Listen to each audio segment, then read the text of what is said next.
அனைவருக்கும் இனிய காலை வணக்கங்கள். இன்றைய அமுத மொழியிலே நாம் பார்க்க இருப்பது ஒரு அருமையான சுபாஷிதத்தை பாருங்கள். வித்வாம்சயேவ லோகேஸ்மின் சக்ஷுஷ்மந்த பிரகீர்த்திதாஹ அந்யேஷாம் வதனேயேது தே சக்ஷுர்நாமனீமதே. வித்வாம்சயேவ லோகேஸ்மின் சக்ஷுஷ்மந்தः பிரகீர்த்திதாः அந்யேஷாம் வதனேயேது தே சக்ஷுः நாமனீமதே. இதன் பொருள், இவ்வுலகில் கற்றறிந்தவர்கள் மட்டுமே பார்வை உடையவர்களாக கருதப்படுகிறார்கள்.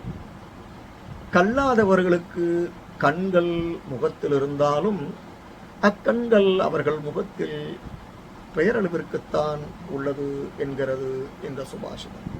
இந்த பதிவு உங்களுக்கு பயனுடையதாக இருப்பேன். சப்ஸ்கிரைப் பண்ணவும், ஷேர் பண்ணவும். நன்றி, வணக்கம்.